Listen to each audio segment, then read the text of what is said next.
Welcome everyone to Urban Wildlife Photography with Hunt's Photo and Tucson Audubon. This is the latest in our series with Hunt's Photo. We're really grateful to them for their continued sponsorship of Tucson Audubon. And if you're interested in some new camera gear, definitely go and check them out as some of those proceeds come back to Tucson Audubon. So you can get yourself new gear and support us along the way. I'm really excited to introduce our speaker today. Today we have with us Caleb Hoover.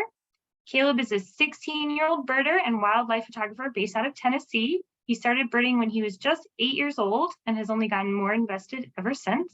He began to photograph birds more seriously around the age of 13, and since then he's enjoyed the rich process of learning and building on the art of bird photography. So we're really grateful to have Caleb here to talk about urban wildlife photography and all the things he's learned in his several years of birding and photography. So without further ado, I'll go ahead and turn it over to Caleb. Whenever you're ready, Caleb. Hi, everybody. I'm going to, before I get going, I'm going to share my screen and set up here. All right. Can everyone see that? Just give me a nod if you can. Looks great. Yeah. Awesome. Cool. All right. So my name is Caleb Hoover. I'd like to say thank you so much for inviting me on to be a speaker, and thanks everyone for logging on to this event. I'm a wildlife photographer based out of Tennessee. I just moved here about 4 months ago, maybe a little more than that, 4.5 or so, from Sarasota, Florida. So where I live now, I don't do as much urban wildlife photography as I got the privilege of doing in Florida. It was a much more urban area, to say. And so this topic, it is very near and dear to my heart. It's something I had to do for many years, but I learned to love it, and I've sort of found the benefits in it. It can yield some fantastic encounters, and by the end, hopefully you'll see the benefits in it over a more wild and genuine wildlife photography. So some things that we're going to go over in this webinar are the advantages that it can bring, that urban wildlife photography can bring. Some examples of my favorite urban wildlife spots. A lot of those were back in Florida. I haven't updated those with any new Tennessee ones since, but the examples should bring the point home anyways. There are some obstacles that go into shooting in an urban environment. And there are some online tools that are specifically more so beneficial to urban bird photography. I'm sure you guys will find beneficial. And just some tips to get in great looking images in non-wild places. So urban, it's any sort of photography or birding done in a developed setting. These are just some examples of places that I've gotten the privilege of getting to shoot in. It can be quite distasteful at times, some of these environments, but many times the people in and around these places have no idea of the wildlife that's like right under their noses. And then so on the other hand, you got true wildlife places. The distinction's not necessarily set in stone, but something like a sprawling forest, a grassland, a swamp, a lot of times state parks, state forests. They're the influence of mankind is not as prevalent, and it doesn't quite influence the animals and their behavior as much. So there's a bit of a distinction, but it's sort of a gray area. So what are some of the benefits to start? The benefits of doing urban photography over true wildlife photography per se. I would consider them both true wildlife photography, but that's just me. So why would anyone like take a picture in a city park or a boat marina as opposed to a state park? What's the benefit? Well, firstly, urban birds, for the most part, they're a lot tamer. They're used to people, and when a bird is used to people, they'll let you get closer. And with photography and birding, it can be important, especially with birding, to identify something, because if a bird is used to people, if you don't always have a long lens or a solid pair of binocs, it can be difficult to ID some of the smaller stuff. With photography, you can try new angles, you can get creative. It's a lot harder when the bird's flying away from you the second you see it. So it can add a different level of joy. It's not universal, but urban birds do tend to be tamer, or at least individuals that have been exposed to people. This crane, for example, sandhill crane up in the top right. This is an example of an urban a bird that was just so tame. It was ridiculous. This is a pair of cranes that lived basically around a shopping mall, and it was kind of interesting because the cranes would fly in every evening and land in this little grassy patch. I had no idea where they came from, but they would fly in every evening, and there was festivals going on all around. There was the city fair was held at this grass patch where this guy was photographed at, and it was interesting because I would go back and photograph them every time, but every time I went, I was able to get closer and closer. And this photograph is at 18 millimeters. I was able to plan out where they were going, run ahead of them, lay in the grass, just kind of just for the heck of it, getting a really wide close shot. So it was something that you're not always able to do when the bird is extremely skittish. A lot of cranes around the United States, they tend to be quite skittish. Not all, but Florida cranes especially they're known for having a different level of tameness. Any Floridian would tell you. And birds in cities, they're often found in more concentrated groups. Sometimes just the species, other times it's environmental. Birds like pigeons, gulls, sandpipers, you'll find at busy beaches, for instance, sandpipers will all bunch together for protection. And it is a sandpiper thing to do, but it's especially evident when you go to a place like right down the street. I had Siesta Key. Some might have heard of it back when I lived in Florida. And the birds would all isolate in these clumps. And it did provide it was a bit of a challenge though, if you're trying to isolate a single bird, but it did make it easier to find them and easier to photograph them. So when birds, like for instance, these ray turnstones, they would all isolate in this one jetty. And this jetty was extremely popular with fishermen, but these birds would run over your feet. They would literally run over your feet and between your legs, and they lived there and they understood that people didn't pose a threat. So on a winter day, you could find 50, 60 of them. It was a ton of fun to photograph them. And that's another example of, these are all wide angle images. I found they'd be good examples. These turnstones, I found myself, I wore a little bit of camouflage just to blend in with the rocks, just as an added layer to help me get closer. But I tucked myself in the rocks. There are fishmen all around. I had to clone a few out of the frame. In all honesty, there were so many fishermen that day. But I found myself in the rocks and I was able to, they just walked right by me. I didn't have to do anything there. They chose that path and I was able to get an image. So it's these experiences, they'll stick with you, and they're something you don't always get the same kind of impact with a truly wild bird. And also less travel time. And it's just logical that urban environments, most of the population tends to live near the coast. I think it's most or half, or what the statistic is, but people tend to congregate, and these urban environments are generally closer to us. And it can really keep you from getting burnt out, because having to drive 40 minutes, 50 minutes, an hour every day to go to a state park, because not everyone has stuff close to home, it can really get you burnt out. And I always found that in Florida, because I lived in a very populous area, fortunately I had a lot of great spots near me, little urban locations. There were just little niche spots that I could really entertain myself at. But these locations they kept me going. I wasn't going to drive out half an hour to my state park every day, because it's expensive, but you can really get burnt out that way.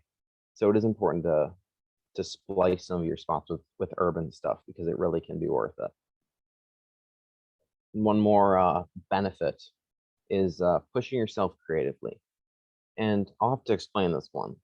So I call urban photography sort of training ground for wildlife because I mentioned it before that birds will allow you to get different angles. They're more tame, but this will allow you to practice more. You'll have more leeway with each individual bird. A lot of times with a skittish bird, your session's over as soon as it flushes, and it's not a great way to get better at photography. It's not always a great way to ID a bird. It's always flying. If it's flying away, as soon as you see it. So what I found myself doing back in Florida, especially, is I would return to these same spots. They would be a lot of times the entirety of Florida's ecosystem is just completely based upon water and the different river systems and uh, the dry season, wet season, and so much of that it was great because you could plan where birds were going to be. I knew that these birds were going to get the same spot, and I would be able to pick out individual birds, return a week later, same individual. And with that ability, you're able to get to know the individual bird, and that individual can get more attuned to your presence and closer to them. And I found that I was really able to push myself and try new things and learn new creative ways to shoot because the birds would actually give me the time of day.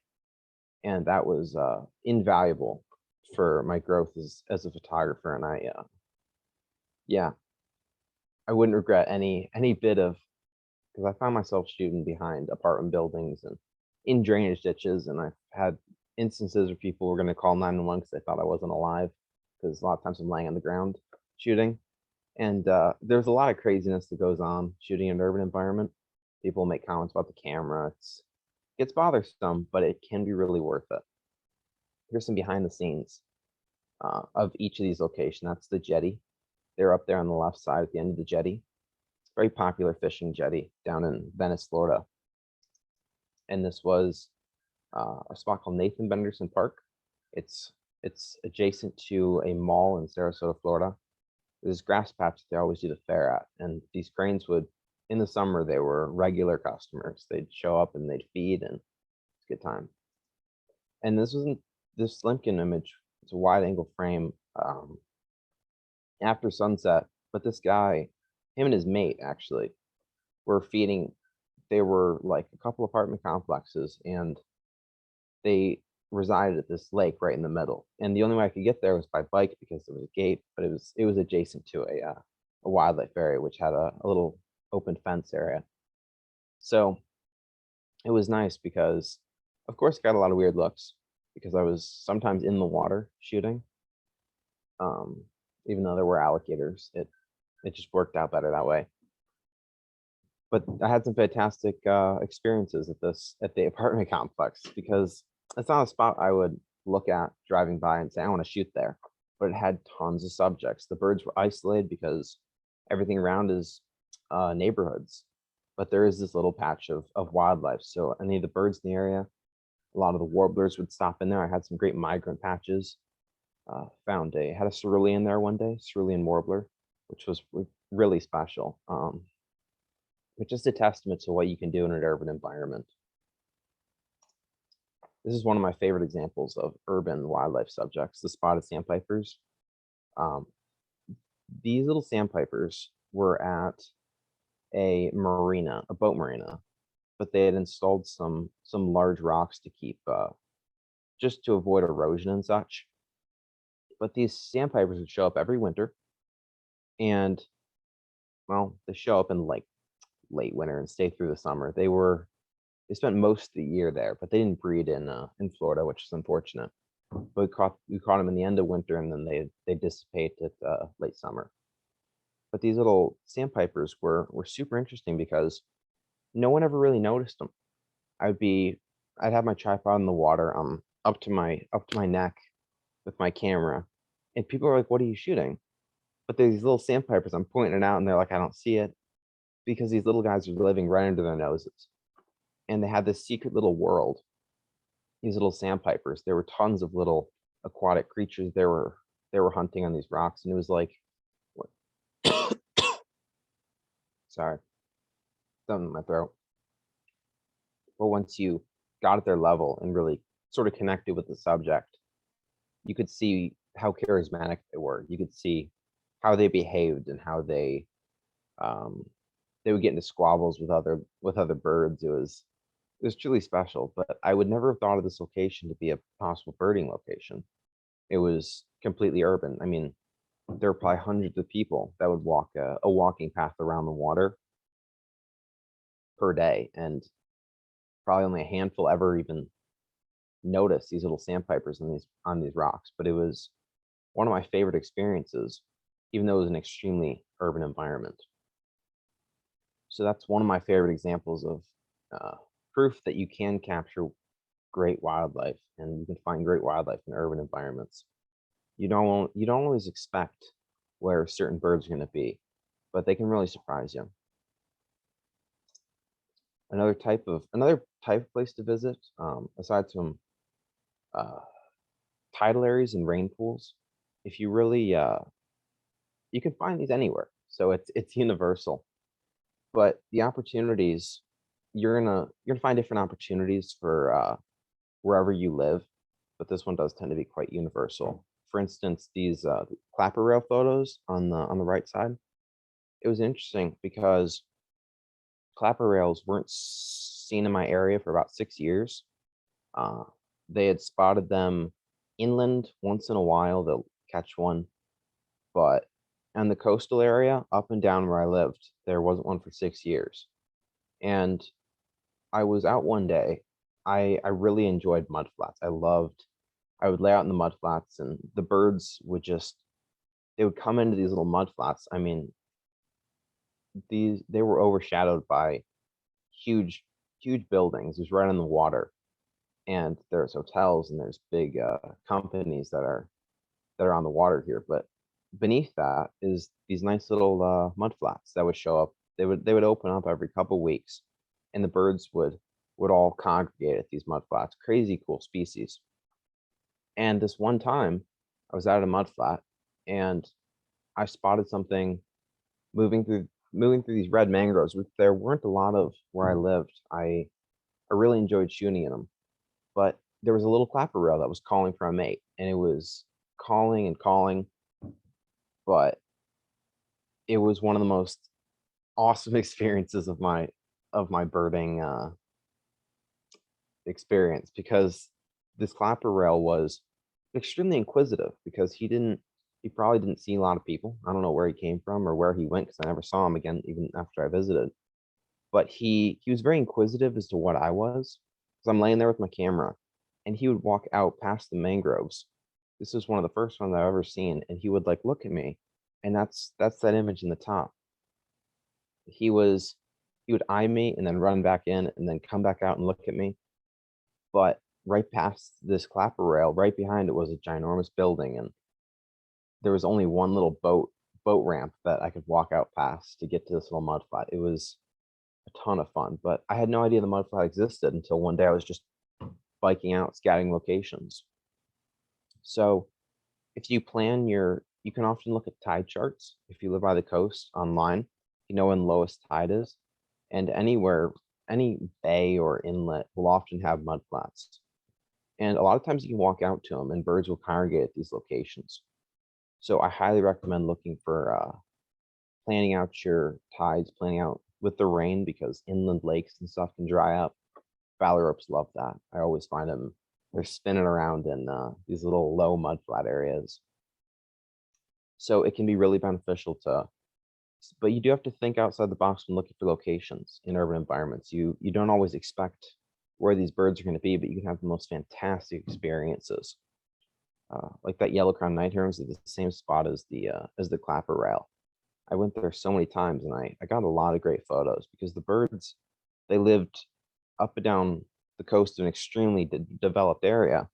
And a lot of times they didn't care if I was there. They let me try new images, get new angles. I was able to get decently close to a lot of the birds, and that can be it can be quite universal, that birds we tame in urban environments. So that's something you can use, is plan your tides, know when it's been raining, when it's the dry season, and you can look for mud flats, because that can be a very beneficial spot to check.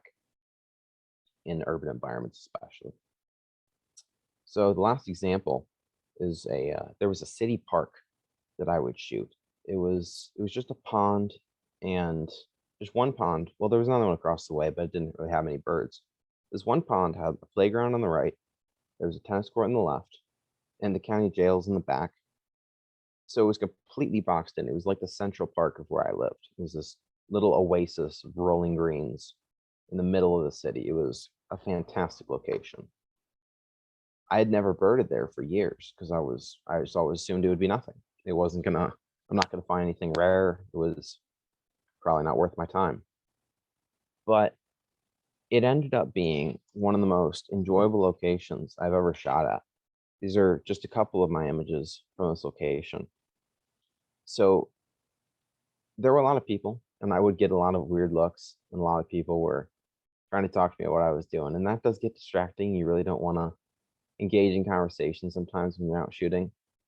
So that is a drawback, and that was a huge drawback at this location. But the Gallonals at this location, there's a little baby Gallonal in the bottom left, and that's a Gallonal nest. They were extremely tame.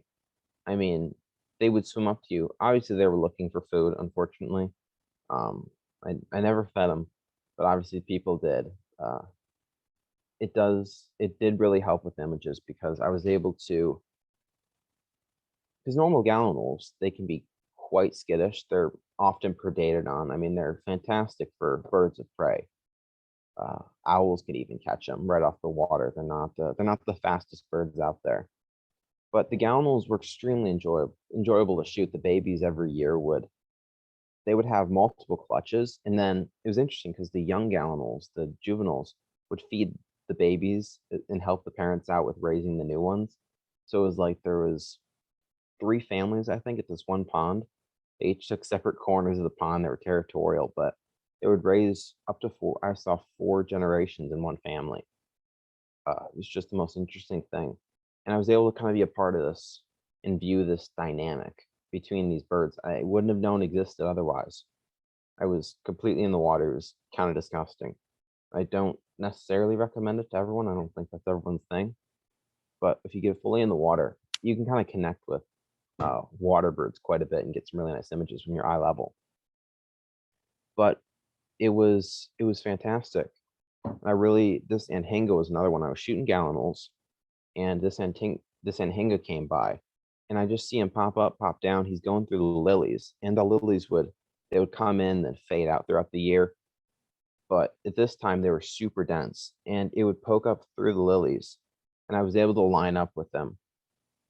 It was the anhinga wasn't extremely tame, but it did provide some really nice images. It was a beautiful breeding male. You can see there by the green exposed skin on the face. And then speaking of rarities, I had a redhead show up there, redhead duck. You don't always see, where I lived, I had seen one flock of redheads fly by, and that was it. I mean, they're not the most rare duck out there, but they didn't have a huge presence in my area. And one duck showed up there one day, and I was able to photograph it. It wasn't tame whatsoever. Probably just came from up north in a non-urban environment. But it was the most interesting thing because this is the only oasis of nature in the area. And this bird must have flown in, must have been tired from migration, and flew in and stayed there for, I think, I caught it 3 days, and then it was gone. But the spot was extremely productive. I mean, kingbirds would fly down, gray kingbirds, and they would grab stuff right off the water. And I'd never seen that behavior before. There was Cooper's hawks that would show up. They lived in the middle of the city, these Cooper's hawks, and they reside in this little patch of nature, and they would pluck ducks off. There were like 150 black-bellied whistling ducks at the spot at any given time, aside from breeding season when they would leave.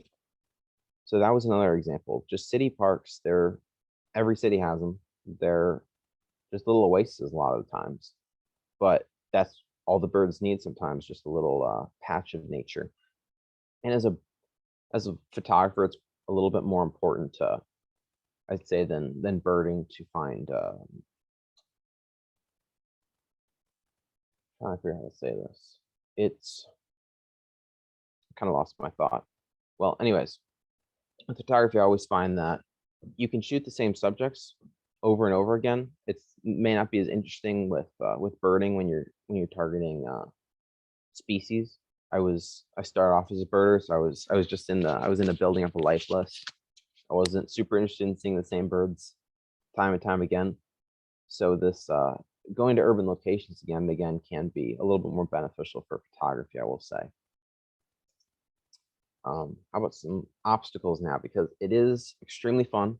I love it, but it can be a handful trying to shoot urban, especially in extremely populated areas. So firstly, annoying distractions from people. I touched on it earlier, but it is something to think about. It genuinely is. Whether they are nice, they're just want to talk about what you're doing, they're friendly, which most people are, or they're being confrontational, you will encounter quite a bit, especially with, I mean, just having a camera with a decent sized lens, people will question what you're doing. And that got really annoying. But it is something you have to think about, especially I'll be laying on the ground. People, like I mentioned, tried to call 911. They're poking me with sticks to see if I'm alive. It's like, what the world? The craziness that goes on. And I don't think that maybe everywhere that it gets super crazy like that, but where I shot was people were everywhere and it got crazy. But I think my biggest annoyance was when you talk to people, it would take away valuable light. And especially the sun just comes up, you got that little window of opportunity. And I mean, light only gets worse and worse and worse. But when people talk to you right there, I could get pretty annoyed just because I know these conversations they could try to grab your ear and talk to you for half an hour if they could. But you know, a lot of people were nice, so no harm a lot of times. And less options for background. This is another obstacle because I found in a lot of locations, it's not like this at every spot, but when you're shooting in an urban environment, a lot of photographers' goal, to capture the bird in its natural environment. But you couldn't always do that. You can, of course, get creative and try to do some with showcase the bird in its urban environment. But a lot of times I find it's quite difficult to photograph because of all the, if you shoot this angle, there's a building, you shoot this angle, there's a car. And you can sometimes play off it and use it and disguise it so where you can't tell it's a car or can't tell it's a building. But it is something to actually consider, and it can be quite a complication. But the benefits do outweigh it. And I did mention this earlier. When birds are in groups, sure, they huddle and you can find them easier. But it does make it difficult to isolate single birds to shoot. And of course, nothing wrong with shooting a flock of birds, but it does get quite, you don't always want to do that. Sometimes you want two or three, you want an individual bird sometimes. And these are all things from experience that they can be quite annoying. And limits on wider angles of lenses. This is another one I've really tried to get myself to. Some days I don't really go out with a telephoto. I've got my rig is I shoot a 500 millimeter, and then I've got a mid range of 70 to 300, and then an 11 to 20. I've really been trying to do more with the mid range and wide, but it can be really difficult when you're in an urban environment because if you're trying to capture the bird in its natural habitat, natural behavior, sometimes you're trying to just get the person out of the frame, get the vehicle out of frame, and a lot of times it can be really difficult. Telephoto, it forgives. It's very forgiving. You can with a low f-stop, you can really blur quite a bit and hide quite a bit. But with a wider angle of lens, if you're really pushing to shoot wider angles, which has been quite a trend in the photography community lately, it can be extremely difficult, and you can leave a lot of days quite disappointed. And there's fewer photographable scenes. I mean, this kind of goes hand in hand with less options for background. A lot of times, there's a bird sitting on a fence, for example. I know a lot of photographers are distasteful towards unnatural perches. I'm not always opposed to them, but in photography, you do try to. I think it's a general rule of thumb to try to get them on a natural perch, but there's nothing wrong with an artificial one. So there are fewer photographable scenes, and it can be annoying to try to shoot around them, but you can get quite nice images if you put in the work, and it does take a lot of work sometimes, but it is definitely worth it. This red-shouldered hawk, for example, it was in a neighborhood adjacent to a wildlife area. I would always walk the perimeter of the wildlife area and pop in different entrances. It was just the way it was set up trail wise. But I was walking the perimeter, I found this hawk, and I shot a lot of the angles and kept getting the houses in the background. I was trying to disguise them with the telephoto, but after much work, I was able to keep it looking natural, and I was able to shoot an angle that showcased its habitat a little bit, kind of got a little bit of the leafy textures coming to the bokeh. So it's just proof that it can be difficult and it can be quite annoying to shoot in urban environments, but it's definitely worth it. So my favorite internet tools for finding locations, out of the box locations. A lot of you probably know about Ebird. It's a very well-known site in the birding community. It's a fantastic site. But some of the ways I use Ebird, for example, there's a feature.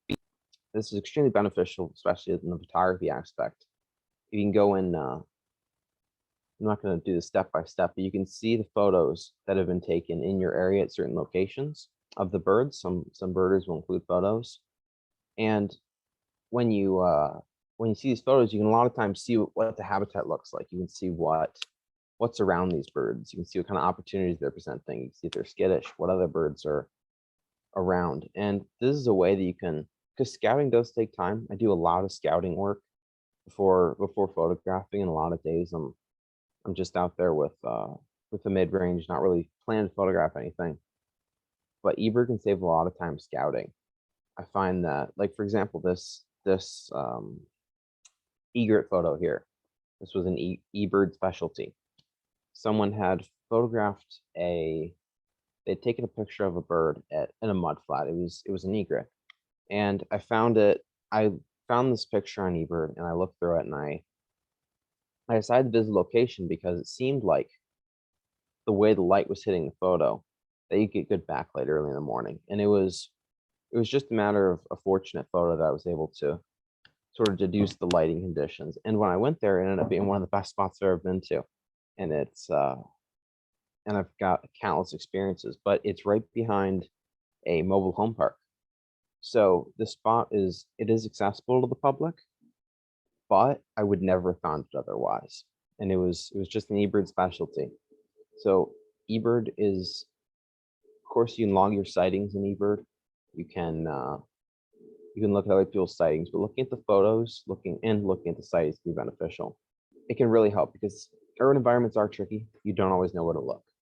So it's nice to have many eyes on it. Google Earth. Now this is one that's not as self-explanatory. The way I use Google Earth is it's much more obvious in urban environments than it is in more rural places. But Google Earth can be a good show of, for instance, this owl here. There was a little patch of woods that I found. It was right off a river, and I had a feeling that it might be good for birds. But the reason why I was checking out this patch of river and this patch of woods is because this pair of owls that I was photographing had disappeared one day, and I knew that they were either in the neighborhood adjacent, they were either gone forever, I don't know, or they were across the river in this little patch of woods. And I did not really expect much from this patch of woods, but I went over there anyways. I knew it exists just from the satellite view, this woodsy patch, and I saw a little trail I could take.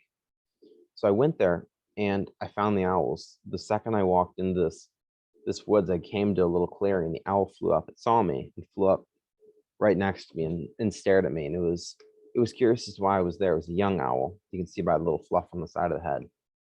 sub-adult, very close to adult.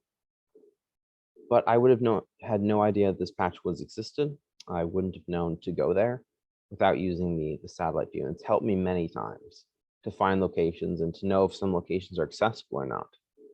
And in urban environments like where I used to live, it was crucial that I was able to scout beforehand and not have to go all the way over there and then turn back because of a no trespassing sign or something. So you can get really creative with your use of Google Earth and finding locations. And it's helped me countless times. Google Maps is another one. Google Maps, the way I use this, it's different from both of them because it doesn't necessarily pertain to finding locations as much as it does. Well, you can find locations. Parks and such are often labeled, but I use a feature in Google Maps, the pinning feature, because a lot of times it's difficult to keep track of all my locations because, I mean, you could have 30, 40, 50 locations you go to within an hour of you.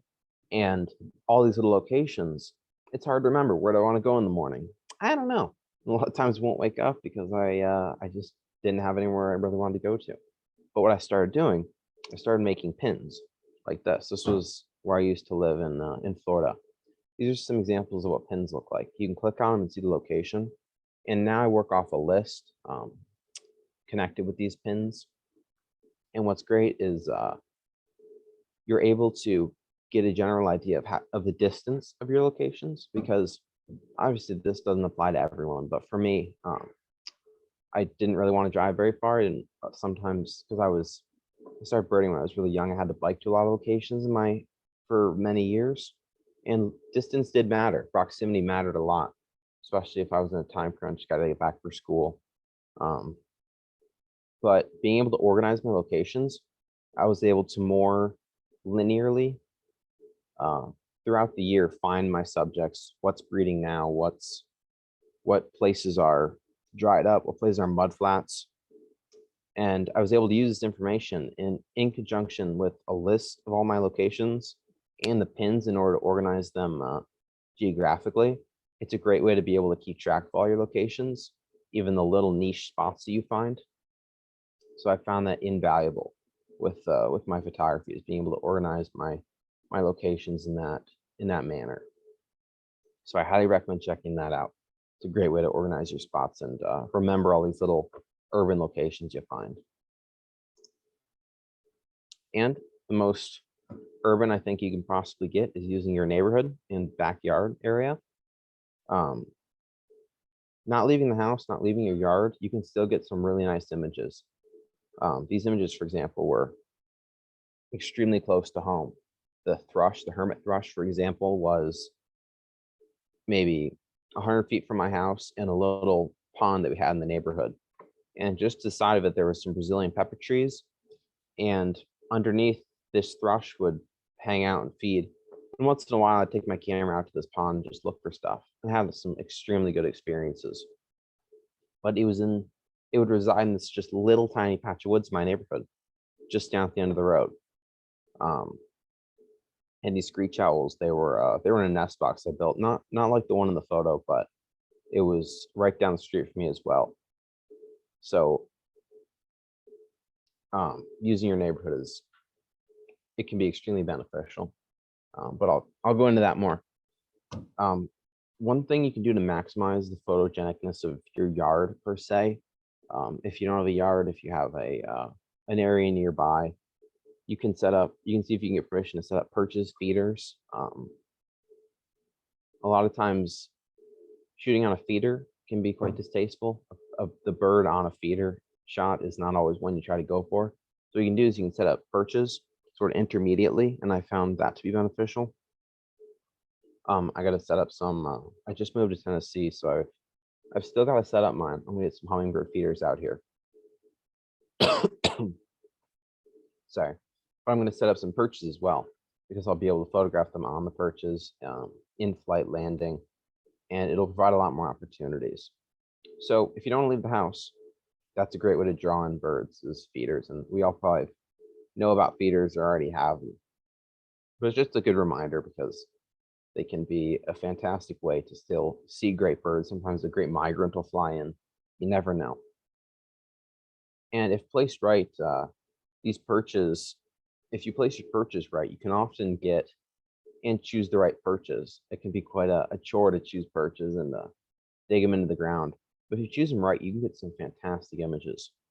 I don't have any on this presentation now of some perches that I've set up and some images I've gotten, but there are some photographers out there that are spot on with their perch usage, and they can get some fantastic images just with feeders and setup perches, because birds will often try to find an intermediate point between their food source, just make sure it's safe. And these open perches will often be a great spot to photograph them at, but they'll a lot of times stay there and try to eye the food source. And bird boxes as well, a great way to maximize the effectiveness of your neighborhood or backyard area. I had success with a pair of screech owls. They had 4 babies. There's 3 in that photo. Another one was tucked underneath them. It was the youngest one. But they raised some successful little owlets, and I was able to see them fly around. And without having the bird box, I wouldn't have ever had opportunity to photograph screech owls.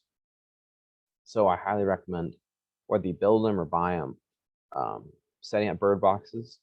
Like I just set out a bluebird box right outside the house here, and right in front of the house, bluebird box.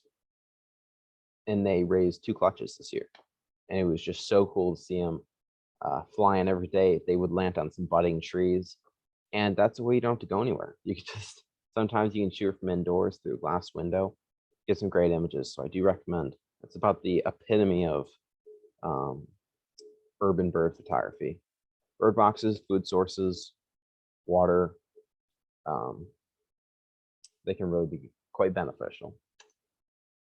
So, mentioned this earlier, but mining the backgrounds. It's extremely important to note, but there could be some really nice tricks you can use to get a nice natural background. Like in this image here, it's some sandhill cranes at 11 millimeters. They would fly in there every night, so I was able to work them multiple times until I got this shot. You wouldn't be able to tell this was a busy intersection because you can't see it. This is what the intersection looked like. There were maybe, I don't know, 100 feet from it, but it could get quite busy at this intersection. And they were just at the corner of it. That property was being developed. Fortunately, I think it's developed now. But these cranes would show up in this rain pool. Another important thing about knowing your water levels is when it rains enough, I would go out to these water pools, and I always knew I could find something. You can plan out when it rains in the dry season and the wet season. Anyways, so these cranes, the thing was, if I shot this way, I got an intersection in the background. And if I shot this way, there were signs in the background. But if I shot this direction towards the impending rain cloud of doom, I was able to get these cranes in a natural environment. And past that way, there was one of my birding spots. It was a really popular spot, was out past that way. So there wasn't any man-made distractions in the photo. But this shot here wasn't the easiest shot to get. I had approached them from the other direction. And when you approach a bird from a certain direction, a lot of times their instinct would be to move the other way. But with these guys, it did take time, but getting the right background, getting the right scene is often worth it. I had the army crawl all the way around them. It was a very tiring evening, but I found myself it was maybe 6 inches, 8 inches of water. They didn't mind because I went slow, took my time, and I sought out the background I wanted, that little bit of peachy sky I really wanted to, and it's worth it. You could clone out the distractions, but if I can get the shot first try, that's kind of the goal sometimes. So for these guys, it was extremely important, at least to me, to get a natural, with no man-made distractions background. And the background can often incite the image. It can tell a story that, you can have a bird, you could shoot a telephoto. But if you can get a background, a unique background, something with a bit of character to it that tells a story, I believe that the best images tell a story, and they will sort of give you a feeling, they sort of provoke thought. So the backgrounds are a great way to do that. In urban environments can be difficult. A lot of times you can't get a great background. So it's you have to be especially mindful of it. And that's something I learned shooting in Florida is just to not just look at the subject, but to also look at the background and what's going on there, and to plan with both in mind, not just looking at the bird itself. So sometimes when it's not super obvious what the best angle is, you can just move yourself to every possible angle. There's a there's a million shots you could take of any bird anywhere. Just there's every little tiny angle change can change the image completely. So just move around the birds. Or birds will often give you the opportunity to move around. They're not super skittish. So find every angle, practice every angle, until you get that right, good looking angle. And then perhaps you'll be able to find that little opening of green, or that little patch of nature that you can use as your background. So there's that behind the scenes. One more time. It's that was one of my favorite evenings. There were actually barn owls that flew out there one night. I was shooting them and I just wrapped up, and I was walking my car and some barn owls flew by, and one of them it hovered over me. It was so cool. It wasn't sure what I was. I was in some tall grasses trying to make it back to the car, and it flies up to me and looks at me. It just hovers over me. I didn't quite get a good shot of the hovering. I'm still kicking myself to this day about that, but it was really awesome.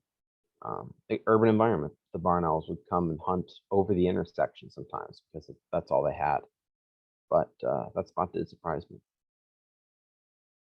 I think, yeah. So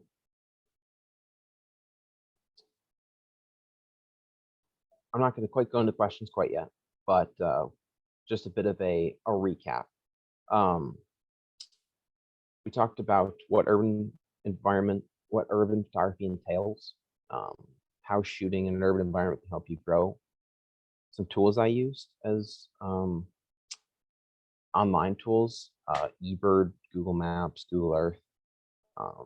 And also I mentioned a couple times about minding water levels. I find that extremely important because in urban environments, you can often find rain pools, irrigation pathways. Some of these things can attract birds. And these are things that can be extremely beneficial with photography, extremely great draws, because you can find egret herons. They don't really need much. They just need a little flowing water source or even a stagnant water source.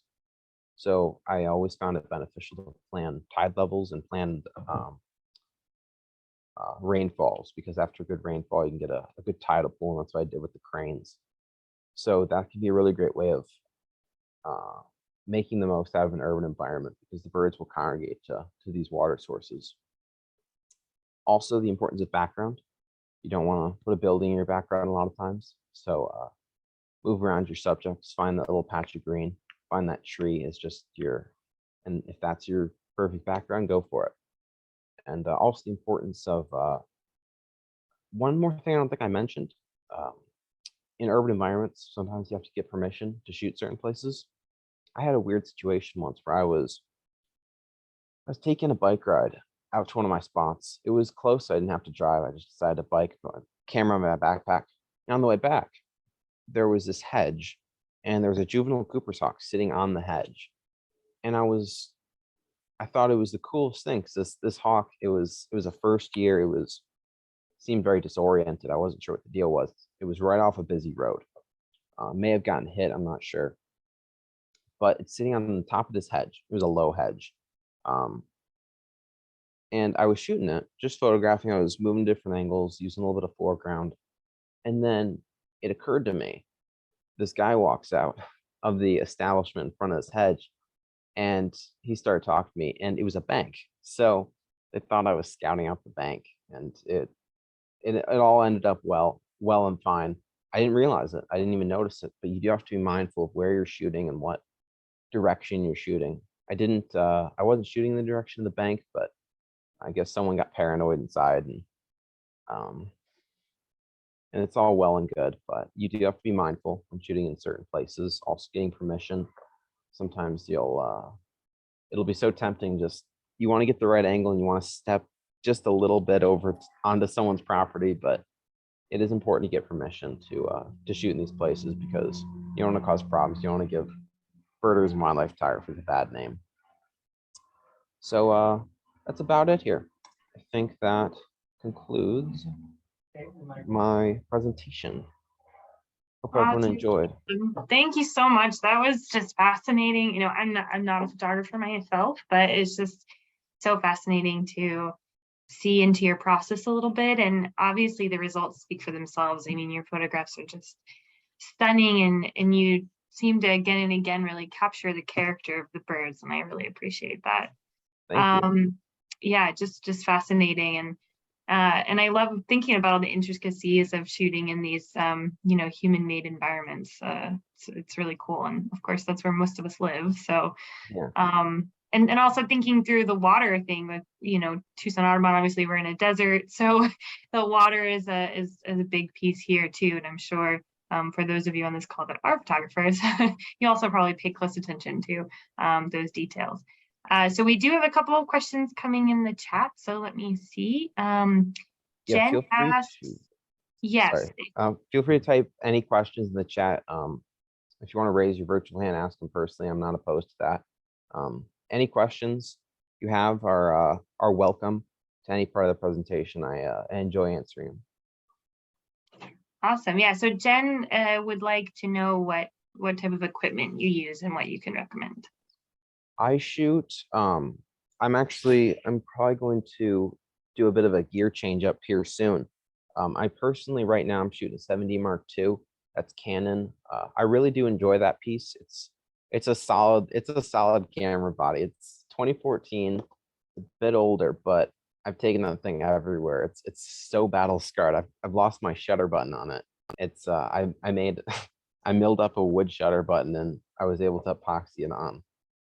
But that fell off again. So it's battle torn. So I'm shooting a 7D Mark II, a 500mm f4, generation 2.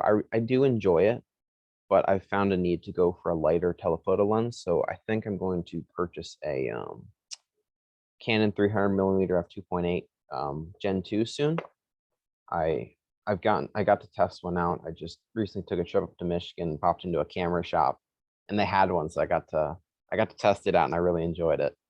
It was just passing through. So I think I'll get one of those. I shoot a Tokina, my wide angle. I got a Tokina 11 to 20 millimeters. I really like. I love that wide angle lens. I'm always shooting. Well, nowadays I live in Tennessee, so I'm shooting a lot of herps, reptiles and amphibians. And I find that a lot of times you can get pretty close wide angle them. I'll be buying a macro soon enough, a real true herp lens, but I shoot that 11 to 20 millimeter Tokina 2.8 and a Canon. I think it's an older lens. I'm not sure. The thing is built like a tank. It's amazing. It's a 70 to 300mm f4, I think, 4 to 5.6. Fantastic piece. I would recommend that thing.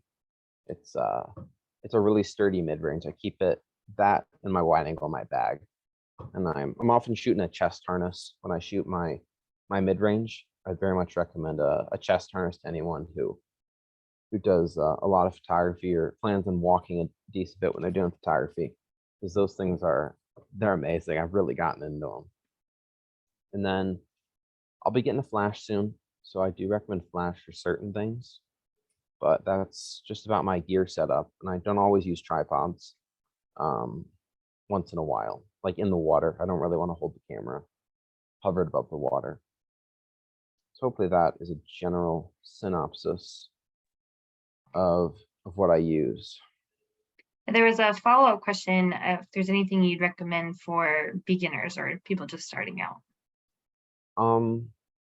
As a Canon shooter, I'll recommend Canon because that's where my expertise lies. I'm not one of those people who have tried everything and who can say for certainty they love one more than the other. I got into Canon. It's the one I bought. and it's one I've stuck with. I think that's how a lot of people decide what they shoot, but my expertise does lie with Canon, and I very much enjoy Canon equipment. I started off personally with a T3i. Actually, no, I had a Nikon Coolpix for maybe a couple of years. I took it to the beach one day. I was shooting snowy plovers, and I got a bunch of sand in it. It never worked again. But I did have a T3i after that, and I found that every DSLR I've ever shot has been sufficient for getting photos. It's more about the lens, I find. If you're trying to get into a little bit, if you expect that photography is gonna be something you're gonna pursue, Tamron makes a nice 150 to 600 millimeter. I wouldn't go any lower for birds, at least any lower than 400 millimeters. Tamron has a nice 150 to 600. Sigma has one. I think you can pick them up. They're a decent price for a telephoto. I would, yeah, any DSLR would probably be sufficient. There's tons of YouTube review videos. You can get information on them. And then, yeah, something at least 400 millimeters, maybe a 150 to 600 millimeter would be sufficient. Awesome, thanks. That's really helpful advice. And Peggy has a specific question about one of the photos. She asked, how did you get the yellow background on the baby coot or That's a good question. Yeah, that's a pretty good question. Those images, there's something you don't always, you look at it and it's like, it doesn't always make sense. Logically, how is it so bright in the background? I don't do a ton of editing. I've really backed away from it. The way that was done is this location. The reason why I loved it so much is it had the way the trees were positioned. I was able to play with the light quite a bit, but I shot in the angle to where the trees were this way, sun was here, so the bird was in the shade, and then the background were some grasses and such, some water grasses, and they caught it bright. They caught the grasses, the light did, and it was like bright yellow. So shooting the bird in the shade, it was properly exposed. Well, I had to do some exposure help on it, but the light wasn't hitting the bird, but the background was being hit. So I love shooting those conditions, but it's not something I've been able to shoot in quite a while. If that makes sense. A bit of a long drawn out explanation. And Jen asked if you have a website where you showcase your photos. I do. I haven't updated as much as I should. I'm working on that. I could punch it in the chat, as well as I post on Instagram. If you have any other questions, feel free to write me email. I'll put all three in the chat box: my website, my Instagram, my email. So awesome. Yeah, I can include those in my follow-up email to this event as well. That's easier for folks. Thank you. Awesome. Are there any other questions? There's nothing else in the chat, but feel free to either put a question in the chat or raise your little digital hand if you have anything else we haven't addressed yet. I just put my Instagram. I don't necessarily remember what my website is called. I'll see if I can find it. Yeah, I don't remember. Well, that's my Instagram, and then my email is any follow-up questions you have. I'm happy to answer. Punch my email in. Thank you, everyone, for popping on. I appreciate all the questions, and thank you to everyone in the chat. Yeah, thank you all so much for being here, and thank you so much, Caleb. It was fascinating. Really loved hearing from you. I'm sure everyone else did, and we hope to have you come back soon and talk about something else. So I'd be happy to. Yeah, thanks again, and thank you all for spending your last hour with us. Hope you enjoyed the talk, and have a good rest of your day. See everyone later. Bye.